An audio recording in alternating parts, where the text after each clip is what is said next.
Master live వెళ్తున్నాము, మీరు మాట్లాడచ్చు. ఓకే, అందరికీ నమస్కారం అండి.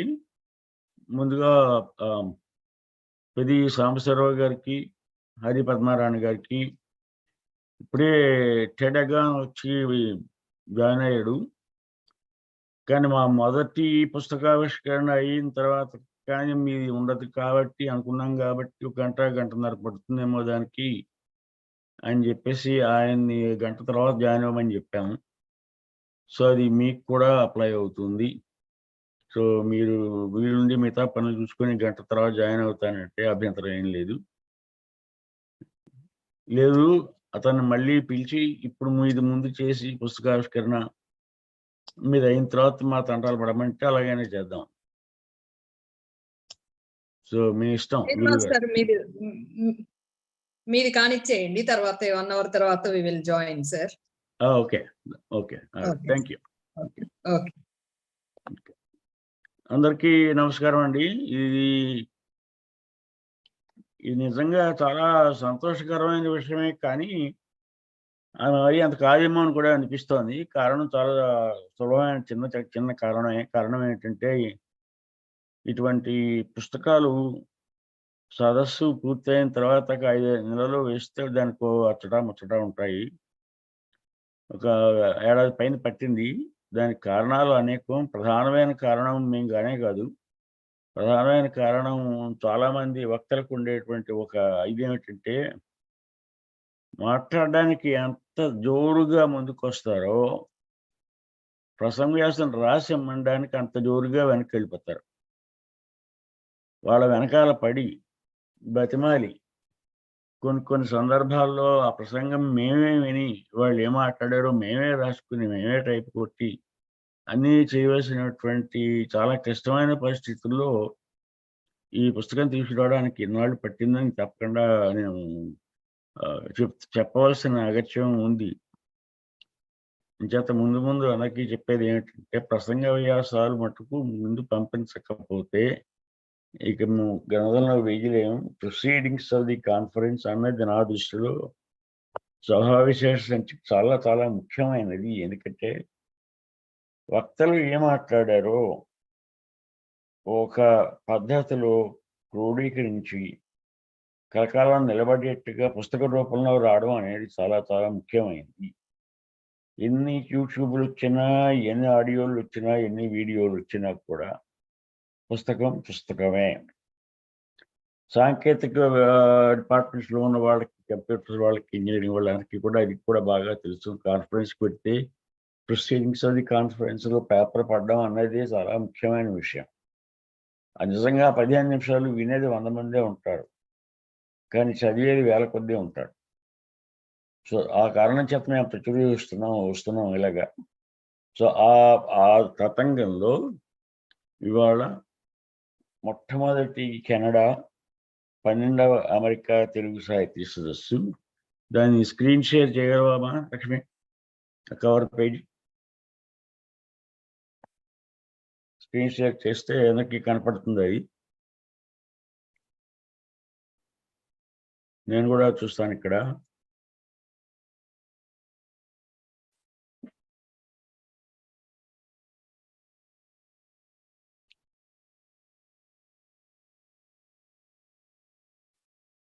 ఈ పుస్తకంలో పైన అట్ట మీద నా పేరు ఉంటుంది కాబట్టి నేను ఏదో కష్టపడి పనిచేసాను మటుకు భ్రమపడకండి.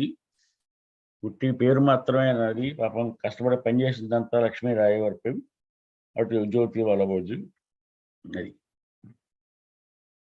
ఈ సదస్సు నేపథ్యం గురించి దాని గురించి ఇప్పుడు చెప్పవలసిన అవసరం ఉందని అనుకోను.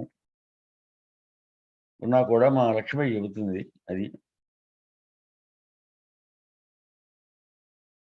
సో ఇందులో ప్రధానంగా 3-4 భాగాలు ఉంటాయి. వాటి గురించి కూడా మిగతా వాళ్ళు చెప్తారు. సో ఈ బుక్గానే వేసాము, ప్రింటెడ్ వెర్షన్ రాలేదు. సుమారు 500 పేజీలు పైగా ఉంటుంది. సావకాశంగా చదువుకుని ప్రతి అంశాన్ని మీరు విశ్లేషణ చేసుకుంటూ ఉండొచ్చు అన్నమాట. అది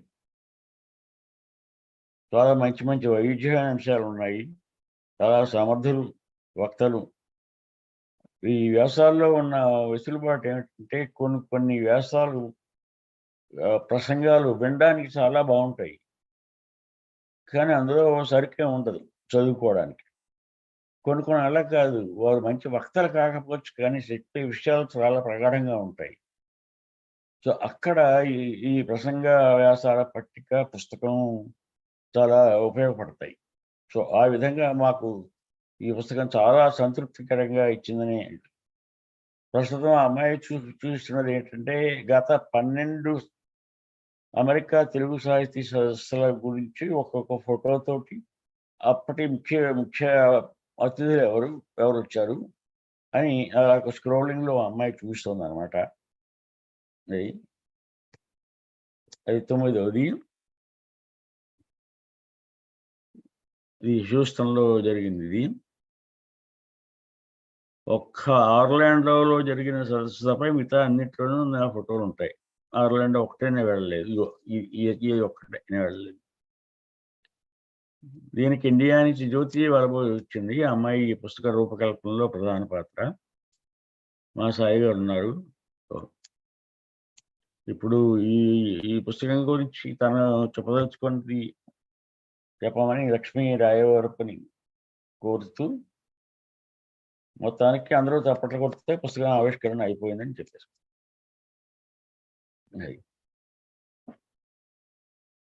అమ్మయ్య అని ఊపిరి పీల్చుకుంటాం.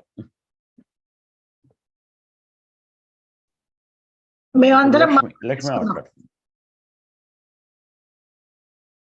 అందరికీ నమస్కారము.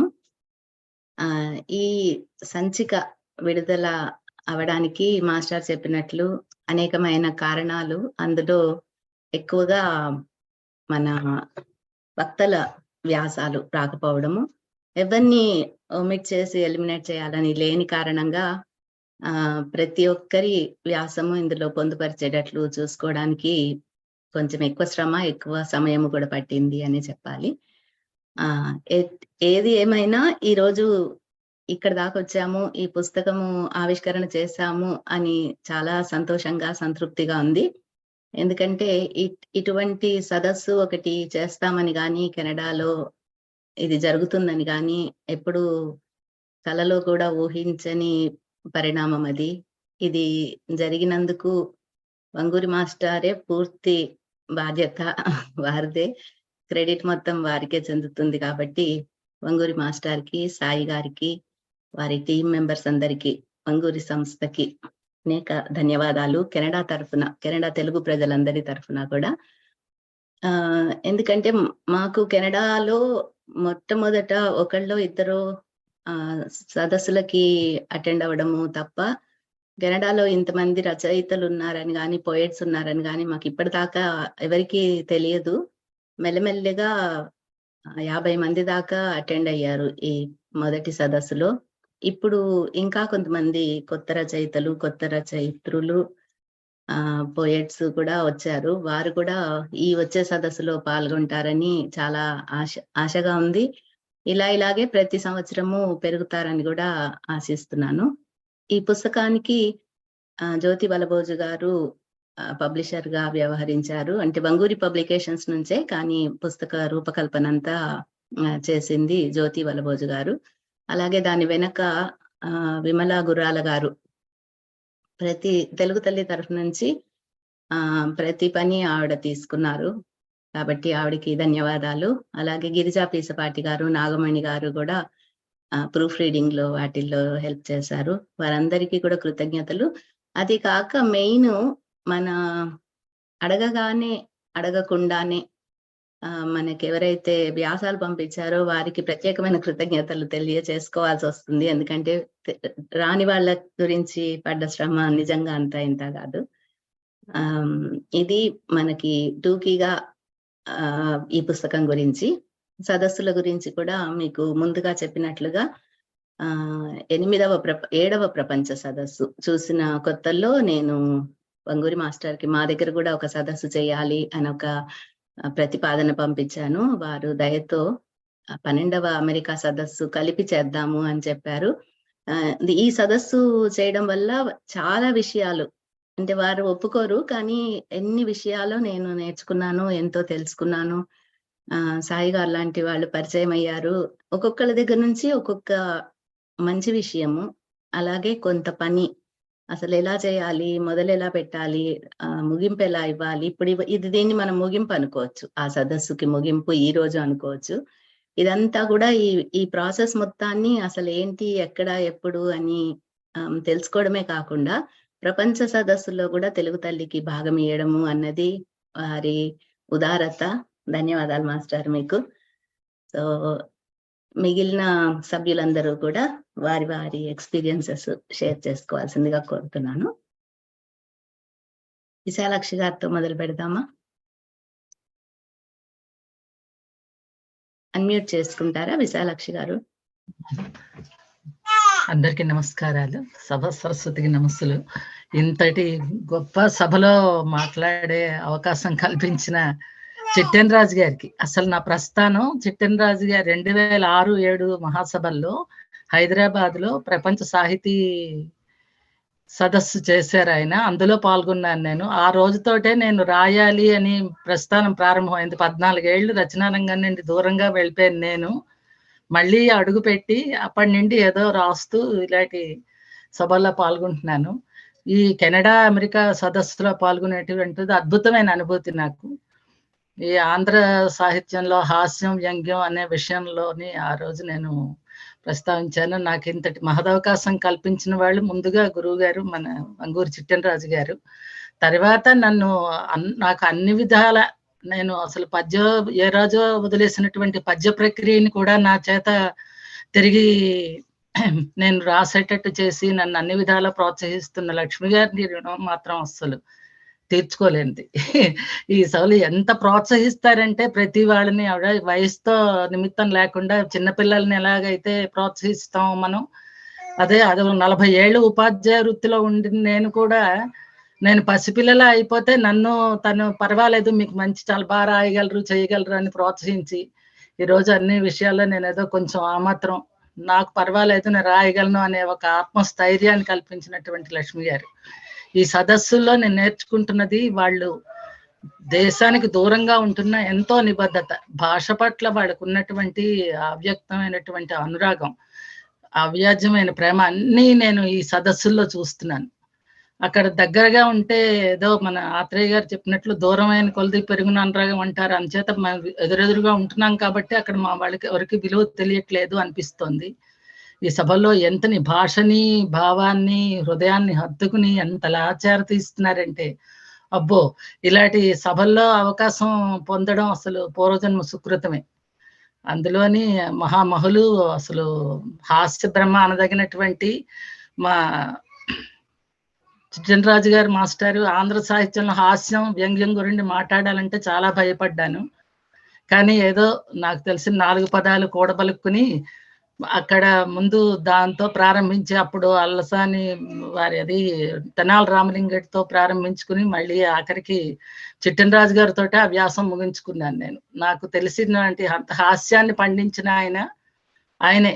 నేను చదువుతూ ఉంటాను ఈ ఆన్లైన్లో వీటిలో వారితో సభల్లో. నాకు అదొక వినడం అదొక సరదా. హాస్యాన్ని ఎవరైనా రాయగలరు. ఇప్పుడు హాస్యం అపహాస్యం పాలవుతున్న ఈ రోజుల్లో చక్కని ఆరోగ్యకరమైనటువంటి హాస్యాన్ని అందిస్తున్నారు. అది రెండోది, అని మాట్లాడిన ప్రతి మాటలోని ఒక చరుపు ఉంటుంది, ఒక చక్కని ఒక చమత్కృతి ఉంటుంది. దాన్ని బట్టి చాలా నేర్చుకోవచ్చు. అది అంటే అది ఇలాంటిది నాకు అసలు ఈ అవకాశం వస్తుందని కల్లో కూడా నేను అనుకోలేదు. ఎందుకంటే పల్లెటూరులో పుట్టిన నాకు అదొక ఆత్మన్యూన్యతా భావం. అసలు ఎలాంటి గురువులు ఎదురుగుండా నేను ఏ విద్య నేర్చుకోలేదు. ఎన్ని చేసినా స్వయం కృషితోటి. అలాంటిది ఈరోజు ఇంతటి ప్రపంచ వేదికల మీద మాట్లాడగలిగేటువంటి అవకాశం ఇది వచ్చిందంటే అది పూర్వజన్మ సుకృతం. చిట్టెన్ రాజు గారు లాంటి పెద్దల తాలూకా ఆశీస్సులు, మా లక్ష్మి గారు లాంటి వాళ్ళ ప్రోత్సాహం. నాకు ఇంతకంటే వీటిలో ఏం మాట్లాడాలో తెలియలేదు. ఏమన్నా తప్పుగా మాట్లాడితే మన్నించండి.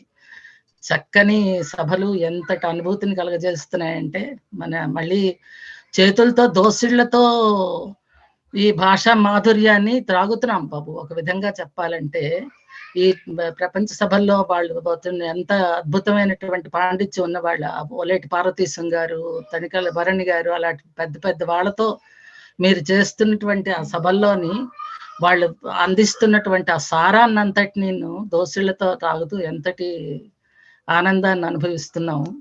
ఇంతటి మహదావకాశం కల్పించిన ఈ వేదికకు మరొక్కసారి ప్రణామాలు, ధన్యవాదాలు, హృదయపూర్వక ధన్యవాదాలు. ధన్యవాదాలండి. విశాలాక్షి గారు. పెద్ది సాంబశివరావు గారు చేయెత్తారు. గురుగారు ఓకే, సరే కానీ ధన్యవాదాలండి విశాలాక్షి గారు. మరి ఈ సదస్సు మొత్తాన్ని మాస్టర్ నడిపిస్తున్న వారి పక్కన మెయిన్ బలము కలము అన్ని సాయి గారే కాబట్టి సాయి గారిని మాట్లాడమని కోరుతున్నాను.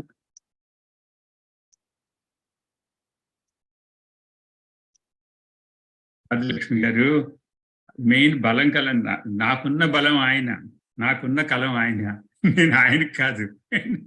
చేసే పనంతా ఆయన. పాపం వంగూరు చిట్టంరాజు గారు ఆయన సంకల్పంతో ఇప్పుడు ఈ కెనడా సాహితీ సదస్సు జరిగింది. చెప్పేది ఏంటంటే 12 వరకు దాకా అమెరికా సాహితీ సదస్సు అంటే ఉత్తర అమెరికా ఖండంలో కేవలం అమెరికా దేశానికే పరిమితం అయింది.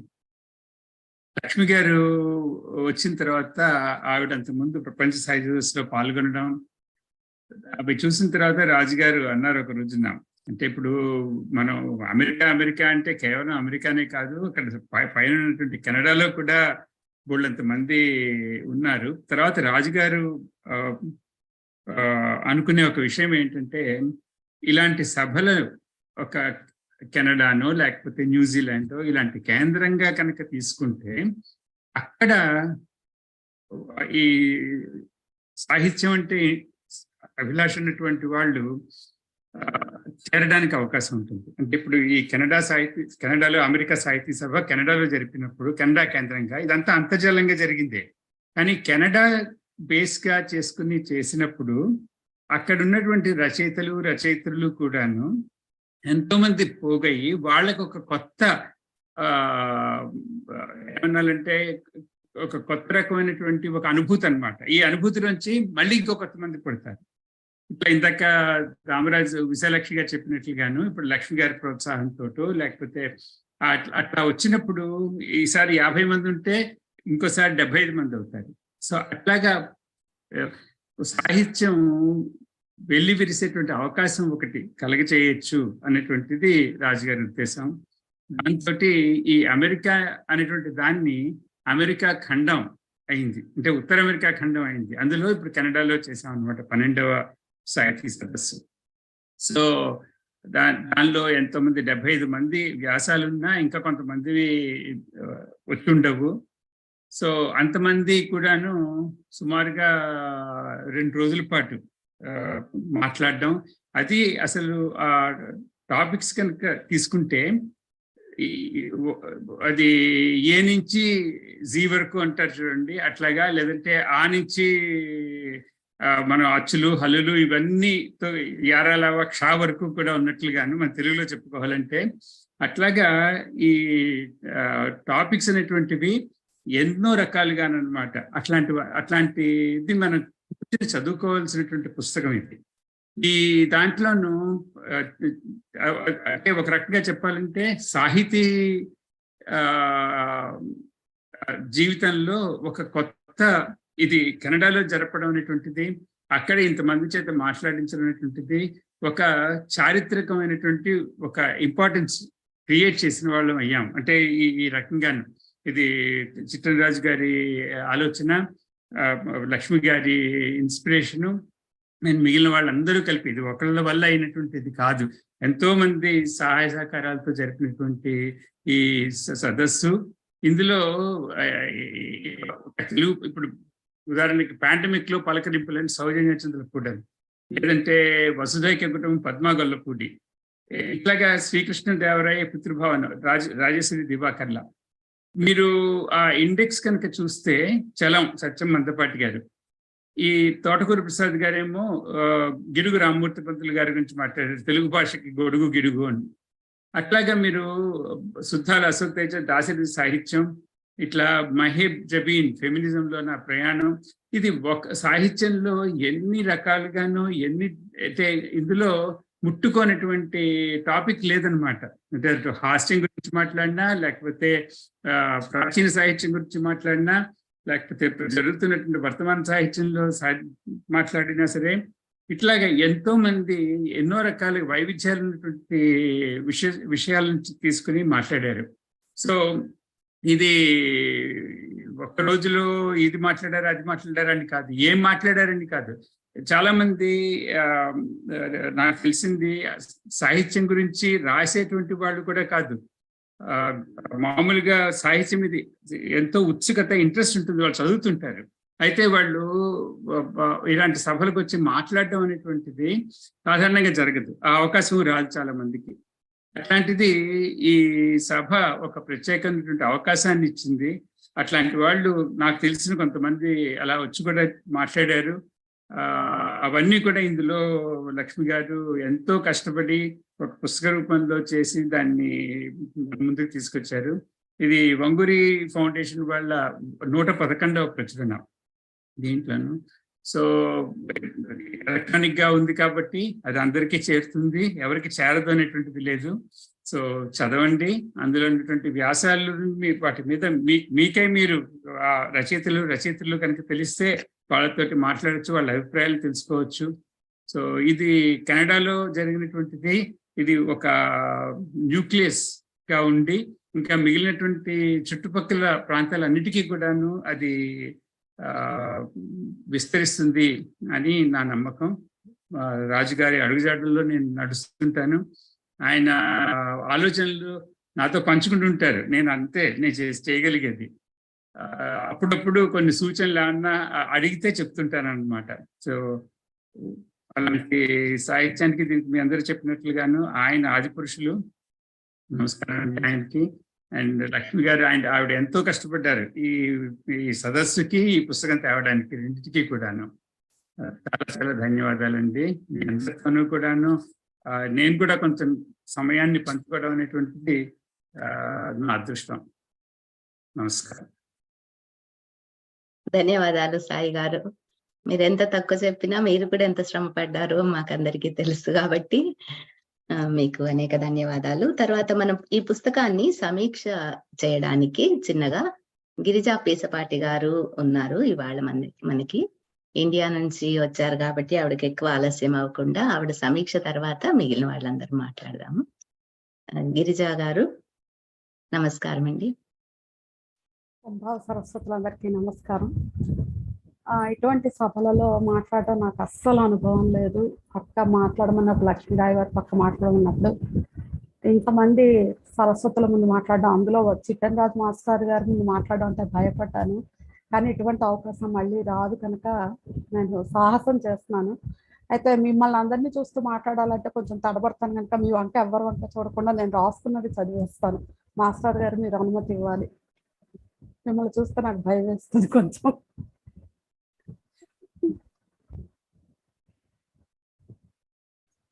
ఈ సభలో మాట్లాడడానికి అవకాశం ఇచ్చిన పెద్దలందరికీ నా నమస్కారం. ముఖ్యంగా లక్ష్మక్కకి ధన్యవాదాలు. ఈ సంచికను మనందరి అభిమాన రచయిత అయినటువంటి బాలు గారికి అంకితాన్ని ఇవ్వడం నాకు చాలా ఆనందం కలిగింది. ఎందుకంటే గాన గంధర్వుడు అనే ఘంటసాల మాస్టర్ గారి తర్వాత మనం చెప్పుకునేది బాలు గారిని. అలాగే ఈ సదస్సు నందు జీవన సాఫల్య పురస్కారాన్ని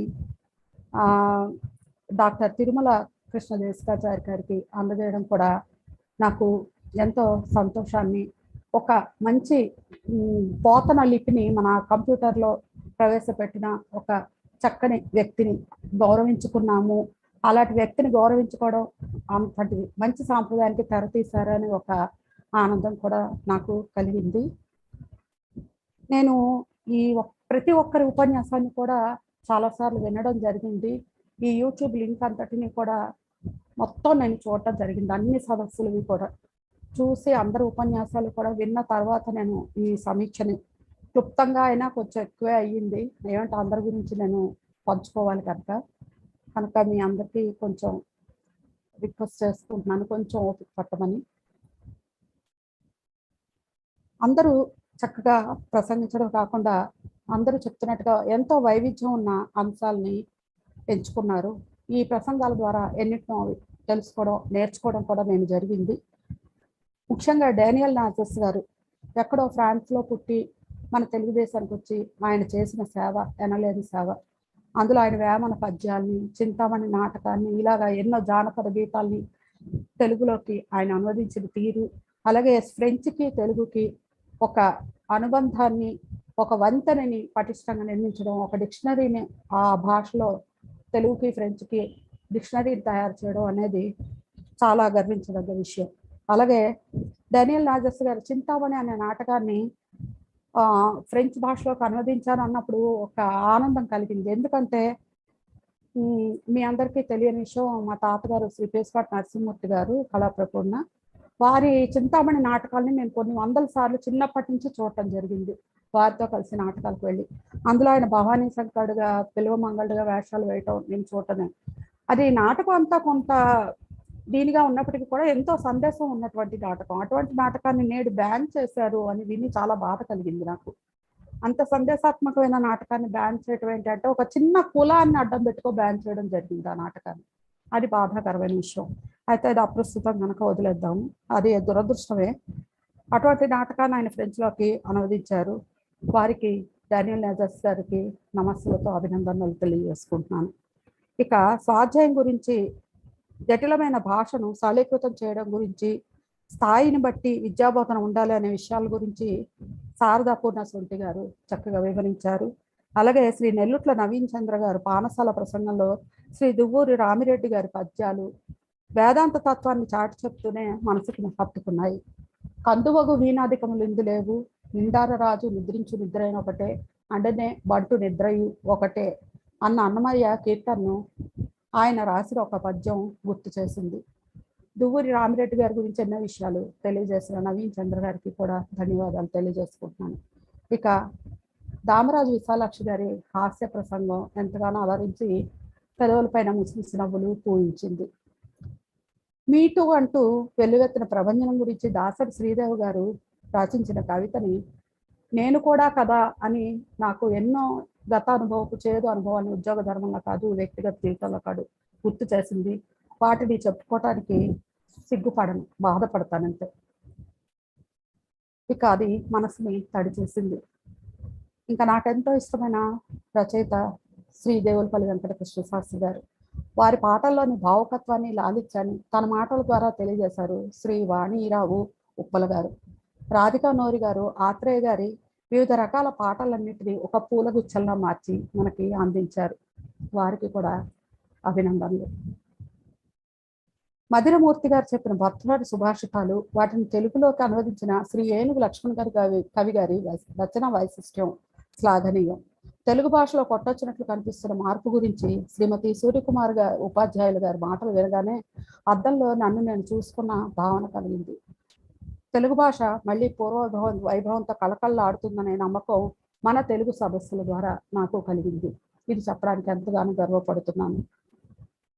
శ్రీ సాయిరాం పొగులూరు గారి కళా తపస్సు అయిన మన కళా తపస్సు విశ్వనాథ్ గారి గురించి వారు తీసుకున్న 6 సినిమాలు నాకు కూడా ఎంతో ఇష్టమైన సినిమాలు, కొన్ని వందల సార్లు చూసిన సినిమాలు కనుక వాటి గురించి ఆయన రాసిన తీరు అమోఘంగా ఉంది. ఇక గిడుగు రామ్మూర్తి గారి గురించి ఎన్నో విషయాలు తెలియజేశారు ప్రసాద్ తోటకూర గారు. క్రాంతికర్ నుండి వాడుక భాషలోకి తెలుగు మారడానికి గిడుగు రామ్మూర్తి గారు చేసిన కృషి ఎప్పటికీ గుర్తుండిపోయేది. ఇక మనందరి అభిమాన గేయ రచయిత గారు అయిన సుద్దాల అశోక్ తేజ్ గారు దానవతే నిండి ఉన్న ఈ లోకంలో మానవతిని చాటి చెప్పు తెగ పుడుతుంది అంటూ మేటి రచయిత అయిన శ్రీ దాశరథి గారి వాక్యాలు స్మరించుకుంటూ ఉపన్యసించిన తీరు ఆద్యంతో చెవులు రిక్కించి వినేలా చేసింది. ప్రతి వాక్యంలోనూ ఒళ్ళు గోగురుపాటుకులు ఉన్నాయింది. 3 సార్లు మొత్తం స్పీచ్ విన్నాను. ఇది నిజమండి, అబద్ధం కాదు, అతిశయోక్తి కూడా కాదు. ఎందుకంటే వారు ప్రసంగించిన తీరు, ఆ దాశరథి గారి వాక్యాలు నన్ను అంతగా కట్టిపడిశాయి. ఇక సమాజం శరీరం అయితే సత్కవి కన్ను లాంటి వాడు. తను ఎక్కడ వేదన పడ్డా చినుకు కొరుస్తుంది కదా కన్ను అంటూనే, కానరాడు నిన్ను బోలిన రాజు మాకెన్నడైని, తీగలను తెంపి అగ్నిలో దింపినావు నా తెలంగాణ కోటి రత్నాల వీణ అంటూ నిజాము నవాబుని వారు దాశరథి గారు ఎలుగెత్తి చూపిన వైనం. ఈ వాక్యాలన్నీ వింటుంటే శరీరం రోమాంచకం ఇప్పటికీ కూడా అవుతుంది నాకు. తెలంగాణలో సాయుధ పోరాటాల గురించి వినడమే కానీ నేను చూడలేదు, నా అనుభవం కూడా చాలదు. ముఖ్యంగా నేను ఆంధ్రదేశానికి చెందిందాన్ని, బొబ్బిలిలో పుట్టి పెరిగిందాన్ని కనుక నాకు తెలియదు కూడా. అందుకని విని కూడా చాలా బాధపడుతూ ఉంటాను. మరి అనుభవించిన వాళ్ళు ఇంకెంత బాధపడి ఉంటారో ఈ దాశరథి గారి సాహిత్యం మనకి గుర్తు చేస్తోంది. ఇక మరి అంత ఆవేదన భరితమైన మాటలు పలికిన దాశరథి గారిలోని మృదువైన మరో కోణాన్ని కూడా ఏల కాళ్ళు నొచ్చే బాలమణికి రాత్రి ఎవని స్వప్నసీమ కేగి వచ్చే అంటూ ఆవిష్కరించారు వారు. మన బలభద్రపాత్ర రమణి గారు సినిమా రంగంలోని తెలుగు భాషలోని నాటికి నేటికి వచ్చిన మార్పులను గురించి చెప్తూ వెబ్ సిరీస్ ఏ విధంగా తెలుగు భాషని యువతరం యొక్క విలువల్ని దిగజారుస్తున్నాయో చెప్పిన వైనం విన్నాక నిజమే కదా, ఇందుకైనా నేను ఈ మధ్యకాలంలో టీవీలు కానీ సినిమాలు కానీ చూడండి, ఇందుకైనా నేను వాటిని చూడటానికి సుముఖత వ్యక్తం చేయకపోవడానికి కారణం అని అనిపించింది నాకు. నిజంగానే నేను సినిమాలు చూడట్లేదు, మానేసి చాలా కాలం అయింది. టీవీ అయితే అస్సలు చూడను.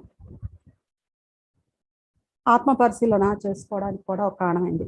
ఇక మెహజబీన్ గారు ఫెమినిస్ట్ రైటర్గా చేస్తున్న కృషి అనన్య సామాన్యం.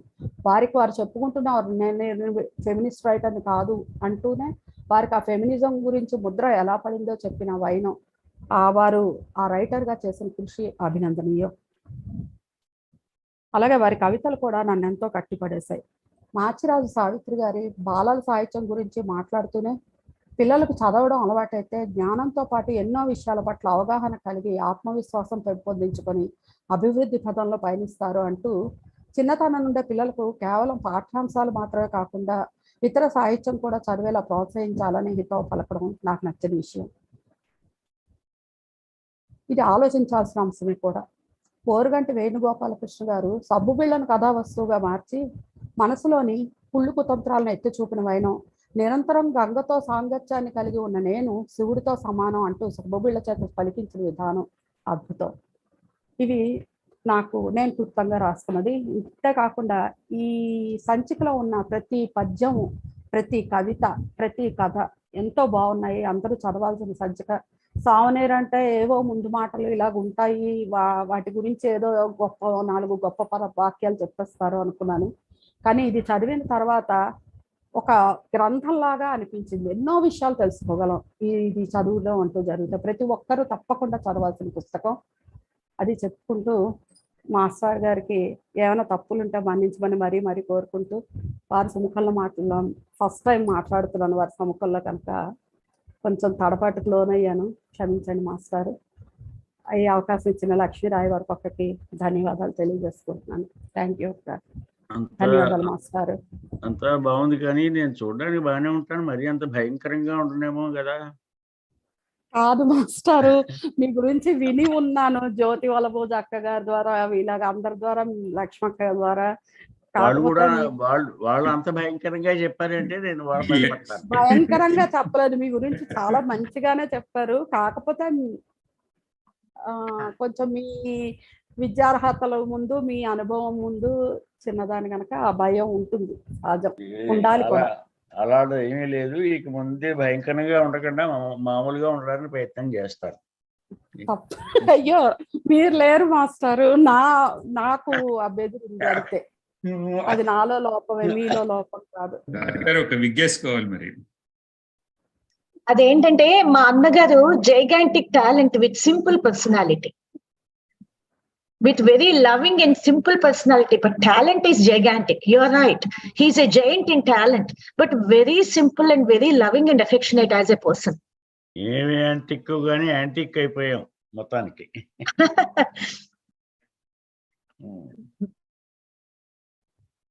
Girija, thank you so much. Girija actually మంచి రైటర్ అండి. తెలుగు తల్లిలో 25 సంచికల పైగా రాశారు.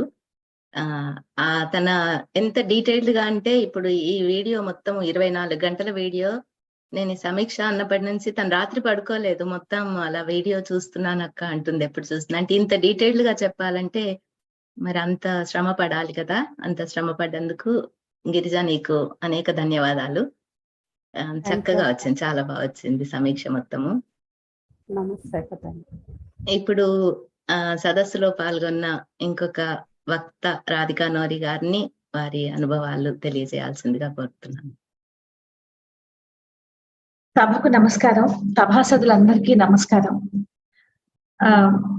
ఇలాంటి సాహితీ సదస్సుల్లో పాల్గొనడం ఇప్పుడు అలవాటైపోయి అది ఒక ఏమనాలి వ్యసనంగా మారిపోయింది. అది ఏదైనా సాహితీ సదస్సు ఎప్పుడవుతుందా ఎవరు చేస్తారా అని చూడడం, అంటే అది పూనుకుని చేసే శక్తి నాకు లేదు కాబట్టి అసలు ఆ మాట అనుకోవడానికే ధైర్యం చాలదు. ఎలా చేస్తారో అసలు ఈ ప్రపంచ వ్యాప్తంగా ఈ సాహితీ సదస్సులు అవన్నీ ఇంత విజయవంతంగా చేస్తారు కూడా. అవి ఎప్పుడు జరుగుతాయా, ఎవరు చేస్తారా అని ఎదురు చూడటం, ఇంకెవరు మానగారే చేస్తారు. అదే ఎప్పుడు వస్తుందా ఆయన దగ్గర నుంచి న్యూస్ అని చెప్పి, అది రాగానే ఆ న్యూస్ రాగానే ఇంకా ఉత్సాహం ఉరకలు వేస్తూ ఉంటుంది అనమాట. ఏదో నా క్యాపబిలిటీకి తగ్గట్లు కాస్త ఏదో కొంచెం చిన్న సమిధని వేసి ఆ యజ్ఞంలో నేను కూడా పాలు పంచుకున్నాను, నేను కూడా ఒక చిన్న సమిధని అయ్యాను అని చెప్పి సంతోషపడిపోయి మళ్ళీ ఉత్సాహం తెచ్చుకుని మళ్ళీ ఎప్పుడు చేస్తారా అని ఆలోచించడం, ఇలా అన్నమాట. ఇలా అయిపోతుంది సైకిల్ లాగా. కొంతమంది ఇప్పుడు చెప్పినట్లుగా ఇలాంటి సాహితీ సదస్సుల్లో పాల్గొంటుంటే చాలా ఉత్సాహం వస్తుంది. మన భాష గొప్పతనం, మన కవులు రచయితల గొప్పతనం, మన చరిత్ర, ఇవన్నీ కూడా మనం మళ్ళీ పునరాలోచన చేసుకోవడం, వాళ్ళందరూ తెలియని విషయాలన్నీ తెలుసుకోవడం, నేను అట్లా ఫీల్ అవుతాను. అండ్ తోటి రచయితలతో, తోటి కవులు కవయిత్రులతో పరిచయాలు. మనం ఇప్పుడు ఈ కోవిడ్ మనకి చేసిన పెద్ద సహాయం ఏమిటంటే ఈ ప్రపంచాన్ని అంతటినీ చిన్నది చేసేసింది, దేశాల ఎల్లల్ని చెరిపేసింది. మన అందరం ఒకటైపోయాం. ఇప్పుడు కెనడా లేదు, ఆఫ్రికా లేదు, యూరప్ లేదు, ఏమీ లేదు, అంతా ఒకటే. అందరం ఒకటైపోయాం. ఎక్కడెక్కడ వాళ్ళు తెలిసారు మనకి. స్నేహాలు ఏర్పడ్డాయి, బంధుత్వాలు ఏర్పడ్డాయి, బాంధవ్యాలు పెరిగాయి. ఇలా ఇది కూడా మనకు ఒక మంచి అనుభవం అన్నమాట. సో ఇప్పుడు ఈ సాహితీ సదస్సులు మళ్ళీ ఫ్రాన్స్ లో అంటున్నారు. బానే ఉంటుంది అలా దేశాల్లో అన్ని చక్కగా మనం పరోక్షంగా ప్రత్యక్షంగా చూడడం. ఈ లెక్కన I won't be surprised one fine morning Greenland లో లేకపోతే ఐస్లాండ్ లో, ఇంకో ఫైన్ మార్నింగ్ మెడగాస్కర్ లో అక్కడ కూడా పెట్టేస్తారు మా అన్నగారు. మనందరం అక్కడున్న వాళ్ళతో కూడా పరిచయాలు పెంచుకుంటాం. నాకేంటంటే నేను ఆ సంవత్సరం ఈ కెనడా సాహితీ సదస్సు జరిగిన సంవత్సరం ఆత్రేయ గారు ఇంకా చాలా మంది కవులు, ఐ థింక్ నక్సాల్ గారు, వీళ్ళందరూ కూడా 100 ఏళ్ళు అయినట్టుంది. ఆత్రేయ గారి గురించి చెప్పాలి అనుకున్నాను, 100 ఏళ్ళు అయింది అని చెప్పి. కాకపోతే ఆత్రేయ గారి గురించి చెప్పాలంటే 10 నిమిషాలు 8 నిమిషాలు ఏదో టైం, 12 నిమిషాలు అంత చిన్న టైంలో అంతా చెప్పలేమని ఒక్క మనసు పోర్షన్ మాత్రం తీసుకున్నాను. ఆయన మన మనసు కవి అంటాం, అందుకని ఆయన మనసు మీద రాసిన మాటలు మాత్రం, పాటలు, కవిత్వం అవి మాత్రం తీసుకుని ఐ థింక్ 100 ఏళ్ల కవి 1000 ఏళ్ల మనసు అని ఏదో పెట్టినట్టున్నాను టైటిల్, శీర్షిక. దాని గురించి మాట్లాడాను నేను. అంత మంచి అవకాశం నాకు లభించింది. అందరికీ ధన్యవాదాలు. ఈ రూపైన ఇలా అందరినీ కలుసుకోవడం, అందరితో బాంధవ్యాలు పెంచుకోవడం చాలా సంతోషంగా ఉంది. లక్ష్మీ రాయ్ వైపు నాకు చాలా దగ్గర బంధువు అని చెప్పచ్చు, మానసిక బంధువు. చాలా స్నేహితురాలు, చాలా గర్వపడతాను అలాంటి వాళ్ళతో నాకు పరిచయం ఉంది అని. తన తెలుగు తల్లికి నేను కూడా ఏదో కొంచెం కలంతో అలా ఏదో చేస్తున్నాను. సో లక్ష్మి, మీకు కూడా నేను చాలా కృతజ్ఞతలు. సరే అందరికీ మీకు చెప్పనక్కర్లేదు. సాయి గారు, మీకు కూడా నాకు ఇంత మంచి అవకాశం ఇచ్చినందుకు అందరికీ ధన్యవాదాలు. మళ్ళీ ఎప్పుడు వస్తుందో ఈ అవకాశం అని చెప్పి ఎదురు చూస్తాను.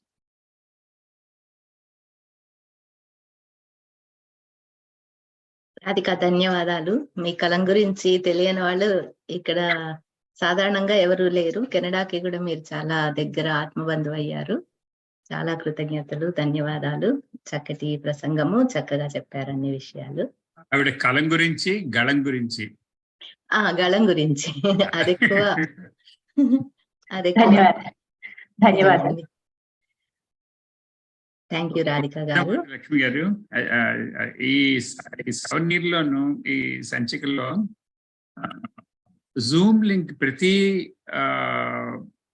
భాషణానికి కూడాను ఒక జూమ్ లింక్ ఇచ్చారు. అంటే ఈ PDF ఫైల్లోను ఆ జూమ్ లింక్ ని క్లిక్ చేస్తే ఆ యూట్యూబ్ లో ఎవరే మాట్లాడారో వాళ్ళ దగ్గరికి వెళ్ళి వినొచ్చు అన్నమాట. నాకు అది చాలా నచ్చింది ఆ ఫీచర్ చేసిన దానికి. అది చాలా కష్టపడి ఉండాలి, ఇంతమందికి కూడాను ఇన్ని స్పీచ్లకి కూడాను ఒక లింకులు పెట్టి. జ్యోతి ఐడియా అది చాలా బాగుంది. అది చాలా బాగుంది. ఇప్పుడు మీరు చెప్తే తెలిసింది సాయి గారు నాకు, అంటే నేను ఇంకా పుస్తకం చూడలేదు కాబట్టి ఇప్పుడు మీరు చెప్తే తెలిసింది. నిజంగా చాలా మంచిది. మనం వెనక్కి వెళ్ళి మంద వినొచ్చు, వేరే వాళ్ళందరూ. ఓ గ్రేట్ ఐడియా. జ్యోతి గారికి మొత్తం క్రెడిట్. థ్యాంక్స్ అండి. ఇది నేను చెప్పడం మర్చిపోయాను సాయి గారు, మీరు చెప్పినందుకు ధన్యవాదాలు. అలాగే మనకి ఇప్పుడు లయన్ గుర్రాల విమలా ప్రసాద్ గారు ఉన్నారు మనతోటి. వారికి కొంచెం ఆడియో ప్రాబ్లం వచ్చింది ఇందాక చెక్ చేస్తే, కానీ వారు ఈ తెలుగు తల్లి మొత్తానికి, తెలుగు తల్లి అనే పత్రిక మొదలు కాకముందు నుంచి మేమిద్దరం మాట్లాడుకునే వాళ్ళం ఏం చేద్దాము అని. అక్కడి నుంచి ఇప్పటి వరకు కూడా ఇప్పుడు మేము నిద్రపోతే ఆవిడ అక్కడ పగలల్లా నాకు ప్రూఫ్ రీడింగ్ కానీ అవి చేసి పెడుతూ ఉంటారన్నమాట.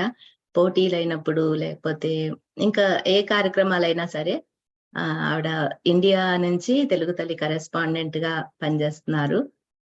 నాకు నాలో సగం అనుకోవచ్చు తెలుగు తల్లి పరంగా ఆవిడ, ఇంకో కొంచెం ఎక్కువే కూడా అయి ఉండొచ్చు. ధన్యవాదాలు విమల గారు మీకు. తర్వాత ఇంకా మాట్లాడే వాళ్ళు అంటే అప్పుడు సదస్సులో ఉన్న వాళ్ళు ఎవరు లేరు కాబట్టి మాస్టర్ మీరు పెద్ద సంవత్సరం గారిని కలుద్దాం. ఒక్క నిమిషం మాస్టారు, రామావతారం గారు వచ్చారు. నమస్తే నమస్తే నమస్తే అండి. ఒక రెండు మాటలు చెప్తారా మీరు? వీడియో పెట్టుకుంటారా?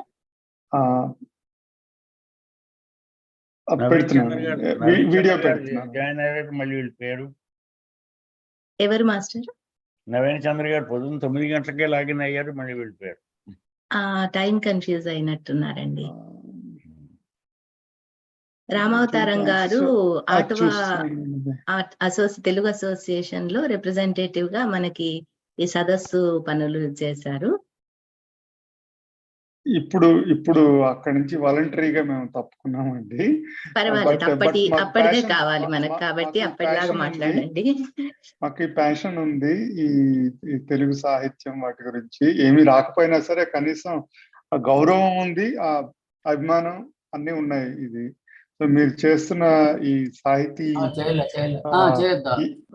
ఈ యజ్ఞంలోని మేము కూడా ఒక పాలు పంచుకోవడం మాకు చాలా బాగుంది. మరి ఎక్కువ మాట్లాడను నేను ఇంకా. ధన్యవాదాలండి. థ్యాంక్స్.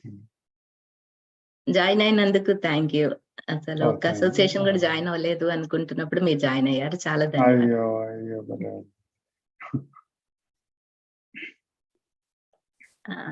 నవీన్ చంద్ర గారిని ఒక్కసారి అడుగుతాను మాస్టారు, వస్తారేమో. వారు చాలా ఆసక్తిగా ఉన్నారు పొద్దు నుంచి. పొద్దున 9కి జాయిన్ అయ్యారు, తర్వాత లాగౌట్ అయ్యారు. కొంచెము 10 అంటే మా 10 అనుకొని ఉంటారు, మనం మాకు 11 టైం 1 అవర్. మాస్టర్ మీరు మిగతా కార్యక్రమంతో కంటిన్యూ అవ్వండి, లోపల వారు వస్తే ఒకసారి వాళ్ళని కాంటాక్ట్ చేస్తున్నాను. పెద్ద సంవత్సరాలు లేరు.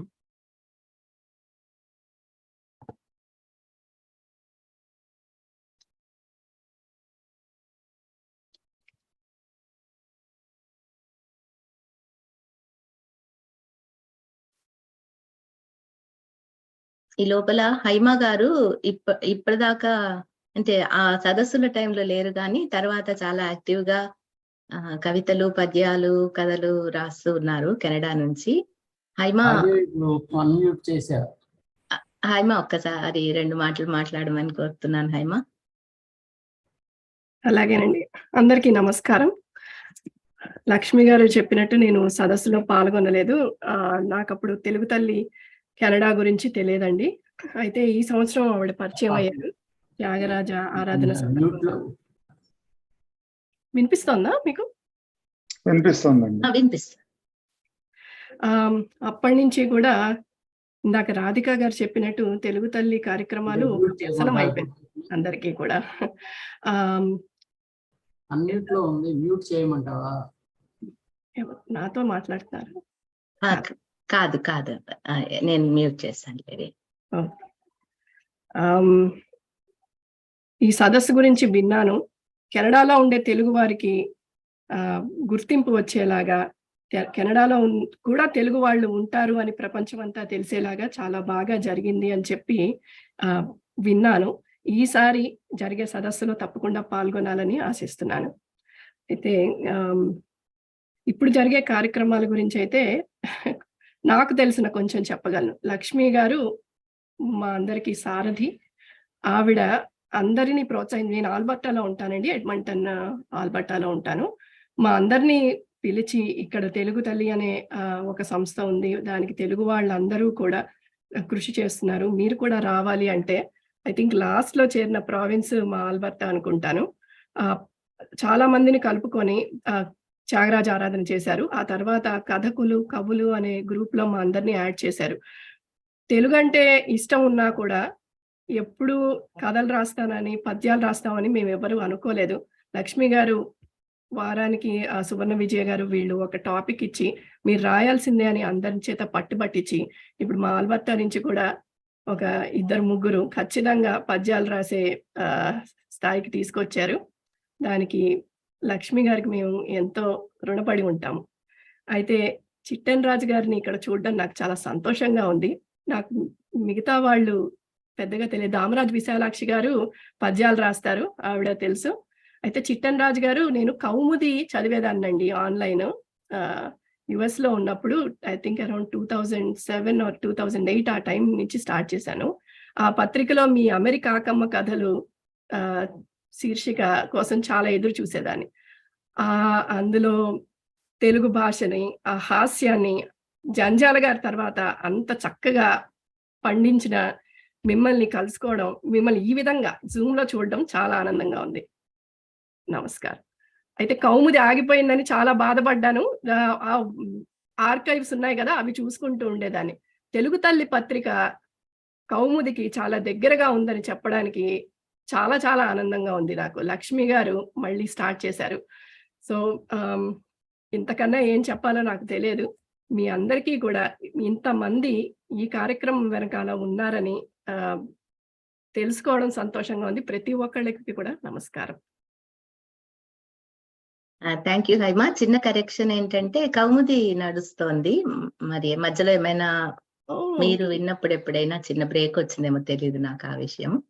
అవునండి, నేను చాలా సంతోషం, వెళ్ళి చూస్తాను.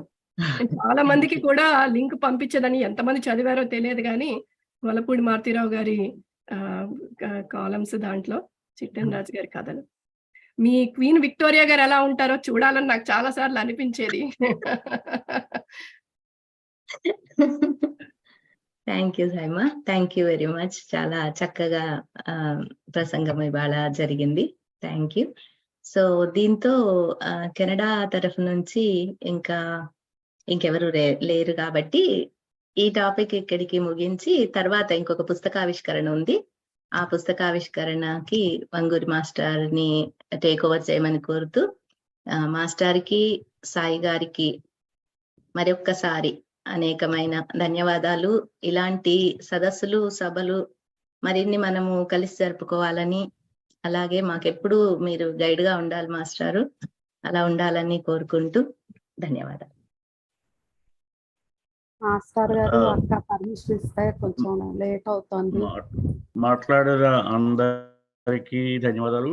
ఇప్పుడు తర్వాతి పుస్తకం అయినటువంటి ప్రశ్న ఎందుకు అనే గ్రంథం గురించి ముందుగా డాక్టర్ సాంబశివరావు గారు మాట్లాడతారు.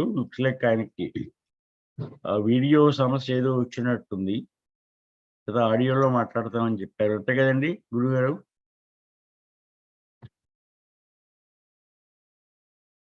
సాంబశివరావు నమస్కారం అండి అందరికి.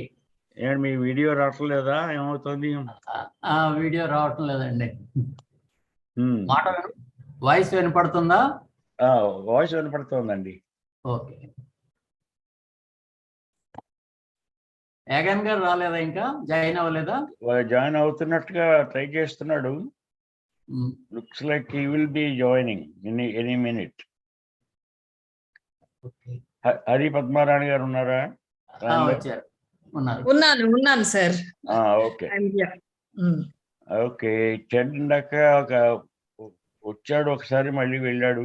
అంటే ఇప్పుడే జస్ట్ 1 సెకండ్ బ్యాక్. సో ఆయన కాంటాక్ట్ లో ఉన్నారా మీరు?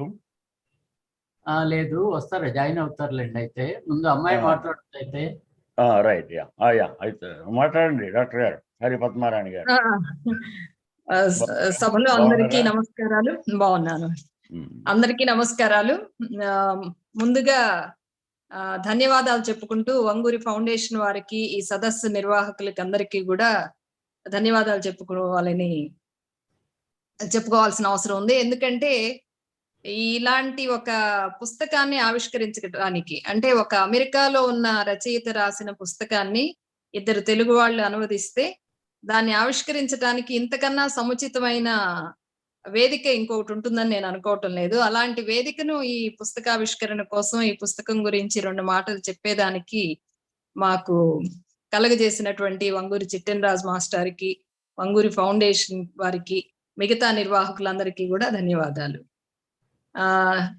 ఈ పుస్తకం నేను 3వ దానిగా మాట్లాడితే సముచితంగా ఉంటుంది. ఎందుకంటే ముందుగా టెడ్ యాగన్ గారు మాట్లాడి, తర్వాత నాన్నగారు మాట్లాడి, నేను 3వ దానిగా మాట్లాడితే బాగుంటుంది అనుకుంటున్నాను. దానికి ఆ నేపథ్యాన్ని గురించి, పుస్తక నేపథ్యాన్ని గురించి రచయితగా టెడ్ యాగన్ గారు, అనువాద నేపథ్యాన్ని, ఎలా ఈ పుస్తకాన్ని ఆయన చూశారు, దాన్ని ఎందుకు అనువదించాలనుకున్నారు, ఎలా అనువదించారు అనేటువంటి విషయాల్ని నాన్నగారు చెప్పిన తర్వాత నేను ఒక 2 ముక్కలు మాట్లాడదాం అనుకున్నాను. కానీ ఇప్పుడు నన్నే ముందు మాట్లాడమన్నారు కాబట్టి నేను, అంటే ఈ పుస్తక అనువాదంలో నా పాత్ర ఏంటి, ఈ పుస్తకం ఏముంది అనే 2 అంశాలని చాలా క్లుప్తంగా నేను ప్రస్తావిస్తాను ఇక్కడ.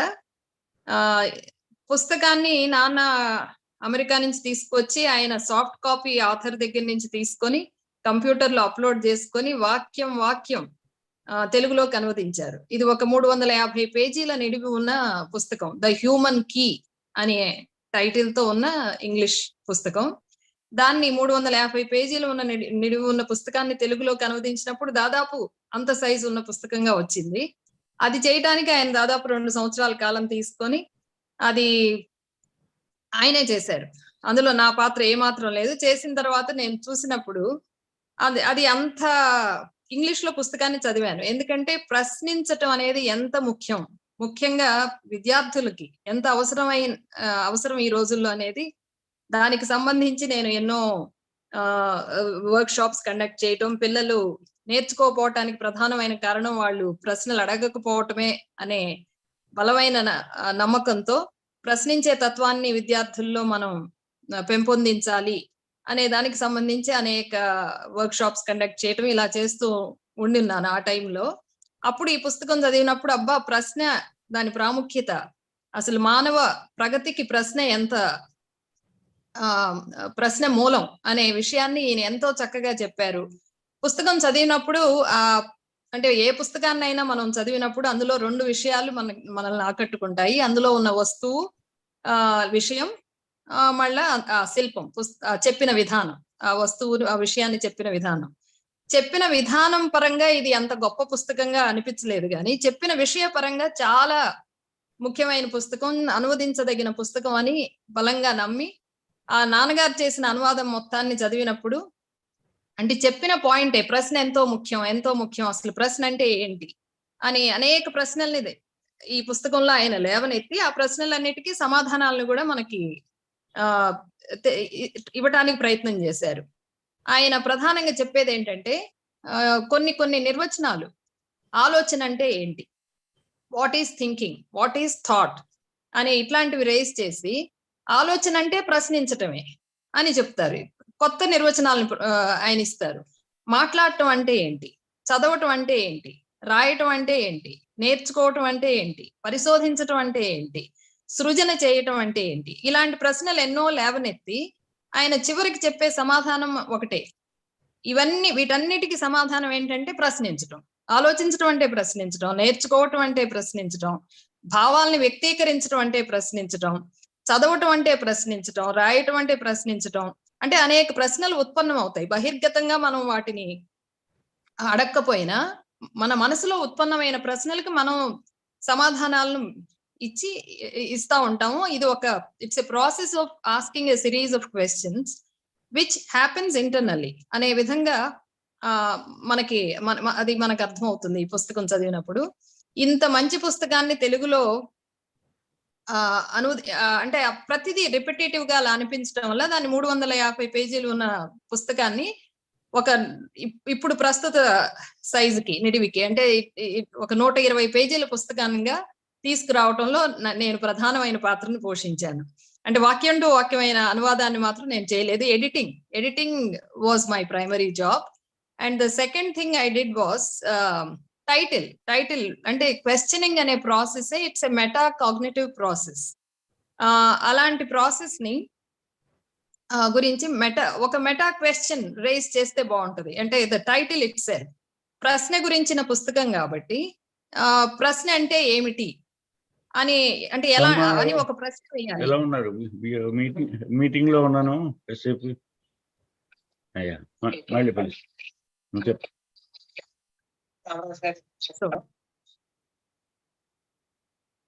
Good evening, Ted. This is Haripadma. I'm so happy to see you for the first time. Yeah. So, prasna, I raised a series of questions. Prasna ante enti? ప్రశ్నించటం ఎందుకు? ఇలాంటి ప్రశ్నలు ఏదో ఒక ప్రశ్నతో ఉండాలి టైటిల్ కూడా అనే ఉద్దేశంతో అనేక రకాల ప్రశ్నల్ని నేను వేసినప్పుడు అప్పుడు ఎన్నో రకమైన ఇబ్బందులు. అంటే why ask questions is very different from why question. అంటే ఇంగ్లీష్ లో క్వశ్చన్ అనే దాన్ని వర్బ్, ఇంగ్లీష్ లో అయినా తెలుగులో అయినా కూడా asking questions is different from questioning. Questioning అనే దానికి కానోటేషన్స్ మారిపోతాయి. జనరల్ గా మనం questioning the authority or questioning అనే సెన్స్ లో వాడతాం. అలాగే ప్రశ్నించటం, వ్యవస్థని ప్రశ్నించటం, వ్యవస్థలో జరుగుతున్న అవకతవకల్ని ప్రశ్నించటం అనే దాన్ని వర్బుగా వాడినప్పుడు దాని కానోటేషన్స్ అర్థాలన్నీ మారిపోతాయి. సో ఎలాంటి టైటిల్ అయితే బాగుంటుందని ఆలోచన చేసి అది ప్రశ్న ఎందుకు అనే టైటిల్ ని ఫైనలైజ్ చేయటం జరిగింది. ప్రధానంగా నా పాత్ర ఇది. ఈ పుస్తకం ఏం చేస్తుందంటే అనేక రకాల ప్రశ్నలకి సమాధానాలను ఇవ్వటంతో పాటు మనలో అనేక ప్రశ్నల్ని రేకెత్తిస్తుంది. మనం ప్రశ్నల్ని అడిగే విధంగా మనల్ని ప్రోత్సహిస్తుంది. సో సంక్షిప్తంగా ఈ పుస్తకం గురించి నేను చెప్పదలుచుకున్నది ఇది.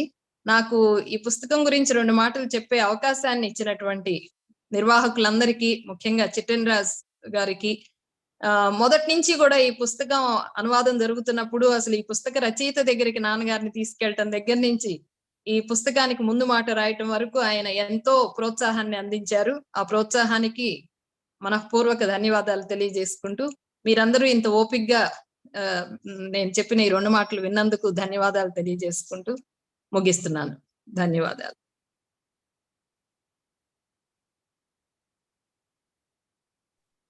ఇప్పుడు సోమశేఖరరావు మాట్లాడతారా? మూల పురుషులు మీరే కదా. ఒక రకంగా బాధగా ఉంది మాట్లాడాలంటే. నేను కనపడకుండా అదృశ్యంగా ఉండి మీ దృశ్యాలు అందరూ చూడటం నిజంగా టెడ్ ఎదురుగా ఉన్నాడు. Ted is with me, I'm seeing him, but you are not able to see me. He is a young boy. He is my brother, 6 months younger than me. So I am happy to see him without Julie now.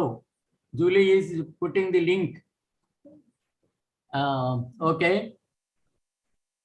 I don't want to reveal my age.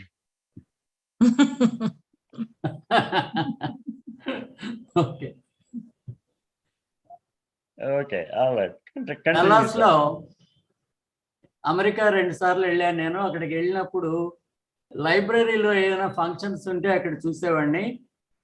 ఆ పుస్తకాలు ఏమన్నా బాగా ఇస్తారు, అందుబాటులో ఉంటాయి, rare books తెచ్చుకునేవాడిని. అక్కడ Dallas వెళ్ళినప్పుడు వారం రోజులు లైబ్రరీ ఫెస్టివల్ లాగా జరుగుతుంది.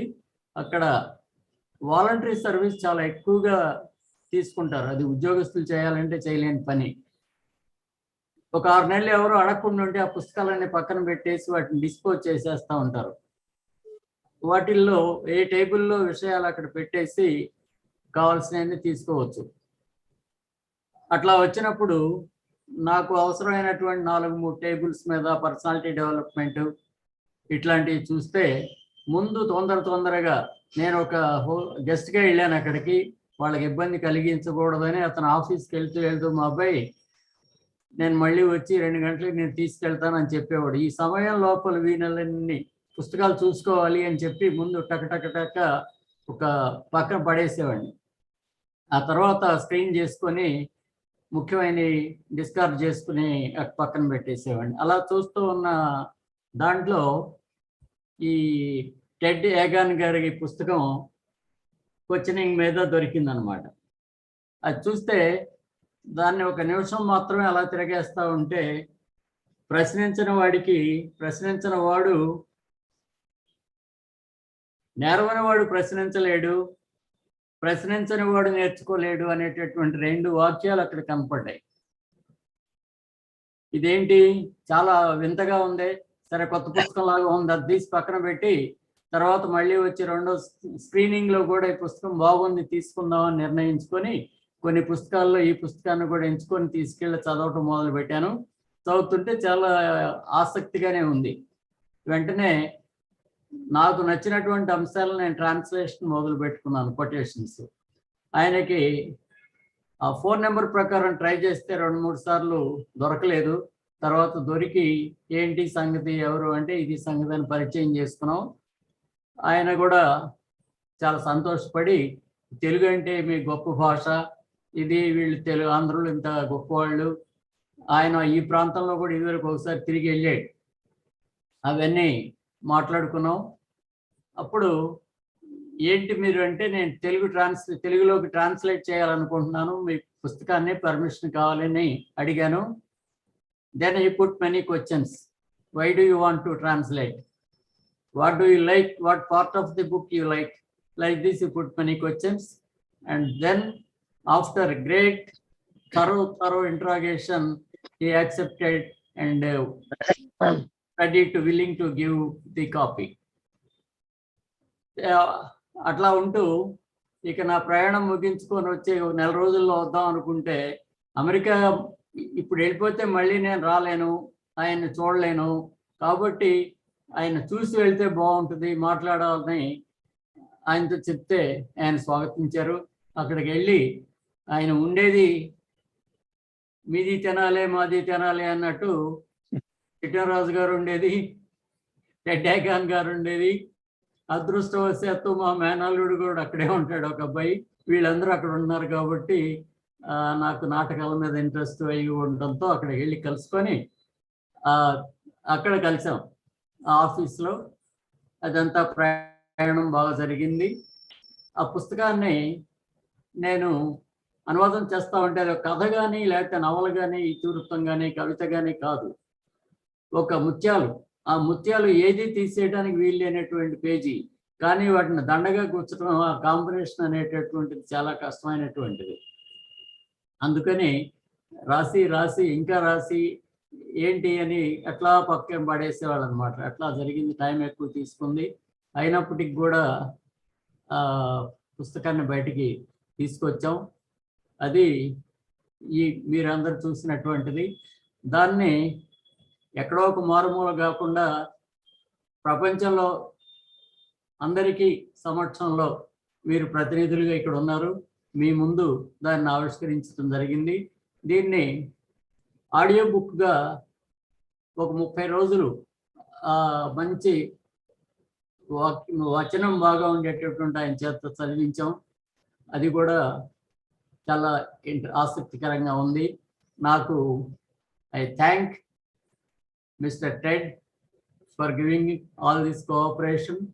He accepted to dine with me along with his heart, Julie. So Chittaraju garu, మీ అందరికీ ధన్యవాదాలు. మీతో గడిపినటువంటి కొన్ని గంటలు ఆయన మా చుట్టంలాగా మా చుట్టాల ఇంటికి వచ్చేసి, ఇదేంటమ్మా ఈ తోటలో కూరగాయలు బాగున్నాయి అని చెప్పి వాళ్ళు జీవితంలో మర్చిపోలేనటువంటి ఆత్మీయమైనటువంటి పరిచయం, ఇవన్నీ మర్చిపోలేనటువంటి. అలాగే ఏదో ఎవరి చేత ఏది జరగాలనో ఎప్పుడు జరగాలనో అదంతా ముందే నిర్ణయించి ఉండొచ్చే అనిపించింది. 700 పేజీలు పుస్తకం చూసిన తర్వాత నాకు ఒక కాపీ ఇవ్వండి అంటే అతి కష్టం మీద ఉన్నాయి. 2 కాపీలు ఉన్నాయి అక్కడ. ఆ పుస్తకం ఒకటి ఇచ్చారు నాకు. దాన్ని వారికి సంతృప్తికరంగా చేశాను. ఇప్పుడు సాంకేతిక పరంగా ఎంతో ముందుకు వస్తూ ఉన్నాము. చిట్టరాజు గారు రాసినటువంటి బుక్స్ 40-50 దాకా ఉన్నాయి. వాటిని కూడా ఎవరైనా చదువుకోవటానికి వీలుగా అంతర్జాలంలో పెడితే బాగుంటుంది అని నా కోరిక. దాన్ని ఇక్కడ మనం చేయటానికి సాంకేతికంగా అన్ని అవకాశాలు ఉన్నాయి. ఇప్పుడు లేటెస్ట్గా ఏంటంటే 365 అనేటటువంటి MS దాంట్లో కనుక మనం యూనికోడ్లో రాసినటువంటి ఫైల్ అందులో ఫీడ్ చేసి రివ్యూ, రీడ్ అలౌడ్ అనేది కనుక నొక్కితే మన కథ పుస్తకం కానీ ఏదైనా పద్యాలు కానివ్వండి, తెలుగులో, ఇంగ్లీష్లో, హిందీలో అన్ని భాషల్లో చదువుతుంది కంప్యూటర్. కాబట్టి ఆసక్తి ఉన్నటువంటి వాళ్ళు కారులో డ్రైవ్ చేసుకుంటూ కానీ, పెద్దవాళ్ళు తెలుగు సరిగ్గా చదవలేని వాళ్ళు, పిల్లలు కానీ ఈ అవకాశం ఉంటుంది. కాబట్టి అది ఇంకా రాబోయే సాంకేతికంగా కొద్ది సంవత్సరాల్లోనే ఎన్నో మార్పులు రాబోతున్నాయి. మీరు రాసినటువంటి పుస్తకాలను కూడా NRIల్లో ఇంత ఎక్కువగా రాసిన వాళ్ళు లేరు అనుకుంటాను. ఈ అవకాశాన్ని కూడా మీరు చేయాలి అని నా కోరిక. ఈ పుస్తకావిష్కరణ నలుగురికి చెప్పే అవకాశం కలిగించినందుకు మనఃపూర్వక ధన్యవాదాలు. మరీ చిట్టరాజు గారికి ధన్యవాదాలు. Thank you. Samsararu. Samsararu is a very great man. He himself has produced 5 major dictionaries. Now I request Ted to say a few words on the background of the book and what we have accomplished so far. Thank you.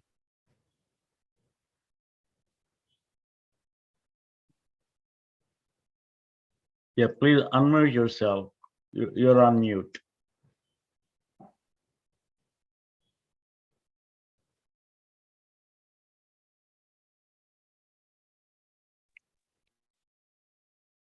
Voice.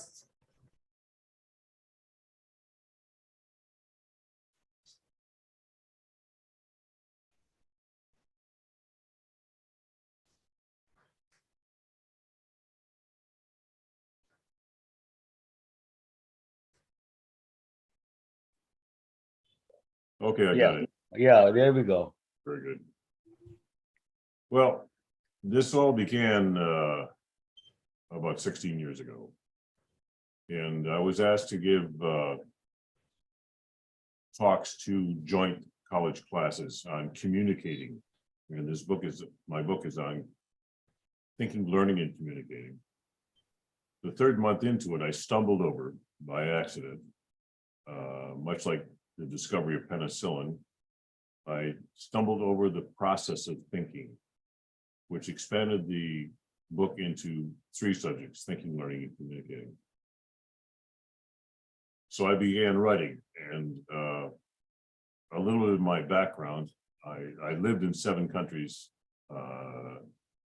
and I'll quickly name those: Canada, United States, France, Oman, Vietnam, Thailand, Japan. And so these gave me perspectives on how people think, learn, and communicate. So I didn't write a book on my experiences, although they've been varied and wide, and these can be seen on my website if you wish to go to the website. The name of the website is thehumankey.com. And you'll see some of my background here. This informed me and helped me discover the process of thinking. And I don't know if you've read the book, but we humans are different from other creatures on Earth because of our ability to think. And everything you're wearing and everything that surrounds you came from our thought process. And we want our children to think better and us to think better because there's better life outcomes. So it comes down to one question in my book, in my 2 books, in fact. The question is, okay, so thinking is so important. What is thinking? And I've asked many people, in fact, both in public and private, hundreds of people, this same question. And the next question I ask is, has anybody ever asked you this question? What is thinking? In my public speaking, maybe only a couple of philosophy students have ever been asked this question. And so then I said, well, have you ever asked yourself what is questioning? What is thinking? And they hadn't. I said, have you ever gone to the dictionary? Now, the English dictionary has 1,300,000 words. So you find a definition there. They had not gone to the definition, to the dictionary. So if we don't know what something is, we can't knowingly improve it. So that's why I came to stumble over this particular process. Without a process, you cannot have a product. Without it, you can't have an answer without a question. So this is usually what I present. I'm going to give you the process of thinking. Then I ask you afterwards whether you disagree with it, agree with it, not sure about it. Yes, but there must be something more, or any other question, any other answer you may have. And so I provide the process of thinking. Thinking is the process of asking ourselves questions. Thinking is the process of asking ourselves questions. Then I ask, do you disagree? Agree? Not sure? Yes, but there must be something more, or any other answer. And I get many answers. In fact, if you ask anybody what thinking is and have them offer you what they think thinking is, if I ask 100 people, there are going to be 100 different explanations, and usually generalities, not specifics. So they provide me an answer. Whatever answer it is, I say to them, you have just confirmed that the process of thinking is a process of asking ourselves questions. I say, how is that possible? I said, I disagreed with it. Then I say, you could not have your answer, no matter what, whether you disagreed with it, agreed with it, or any other answer, unless it's preceded by a question. It's just pure logic. Go a little deeper. Our brain is an analytical organ. Analyzing is the process of questioning. And it's about 90% of it is unknown to us, unconscious to us. For example, if we're asleep, which we call unconscious, we seldom roll out of bed, maybe never, because our brain is analyzing how much space we have in the bed and how far to roll over. Or another one, if we're asleep, unconscious, and our brain detects a strange smell or a strange sound, we wake up, and then we ask even more questions. What is it? Is it dangerous? Where is it coming from? What am I smelling? What am I hearing? If you walk down through a crowded sidewalk, you seldom bump into people because we're analyzing our space. We make adjustments. Adjustments, actions are answers. Children at a very early age ask 1 million questions between the ages of 3 and 5. And nobody teaches them how to do this. It's just the outward expression of the questioning brain.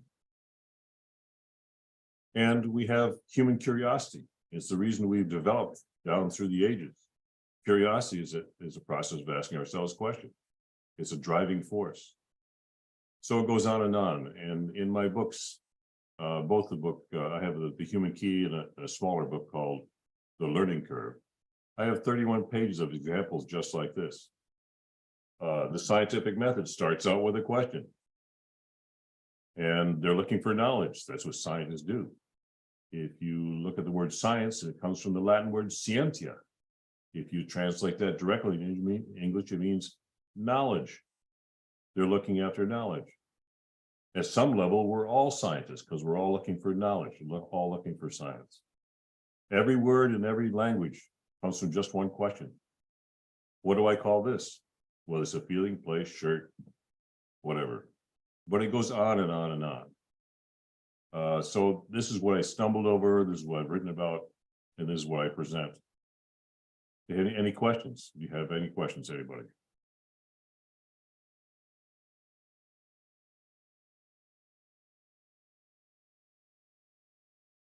That's spellbounding. I don't know about that.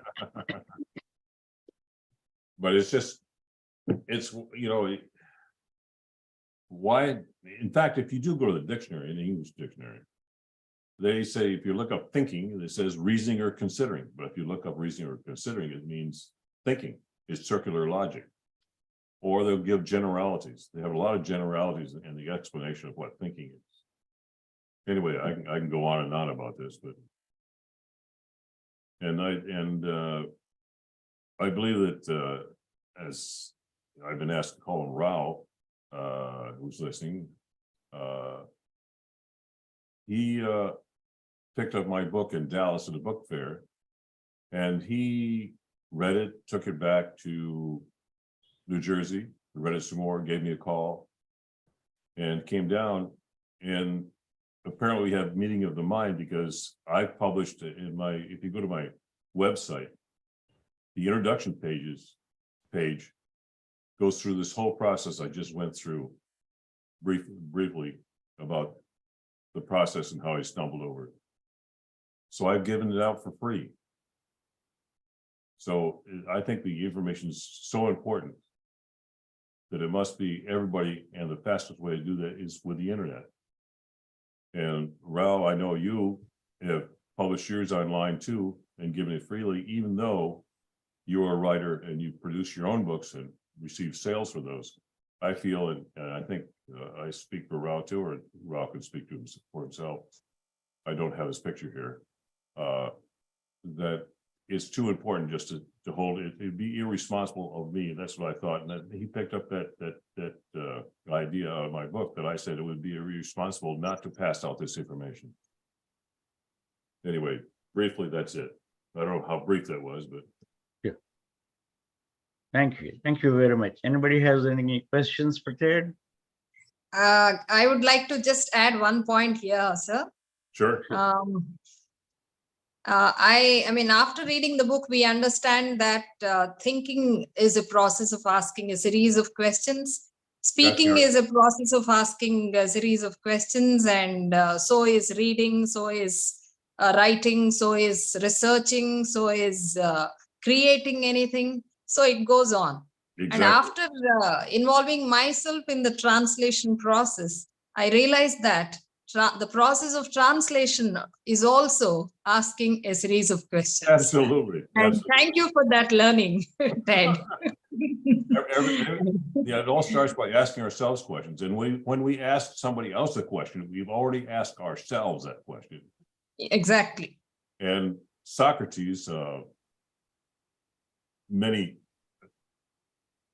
moons ago, many times ago, I think he said we use the Socratic method, or it's probably used other places in the world, where the Socratic method in law schools here in the United States for the last 100 years almost is where the teacher or the professor teaches by asking questions. Because when you ask a person a question, they have to repeat that question themselves before they can get to their answer. So which is thinking. And that's how I stumbled over. When you ask a person a question, the brain cannot ignore it. As a questioning brain, you ask a direct question to a person, they must ask themselves that same question.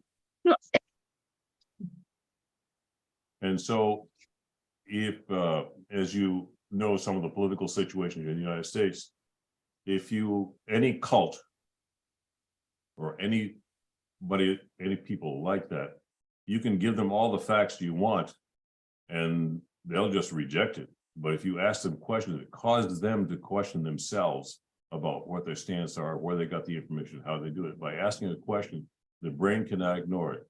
It either tries to solve it or decides not to, which is decision, which came from a deciding process, which is an answer. So in the back of my books and also on my website, I have 84 words in a chart that all mean questioning, pondering, deciding, choosing,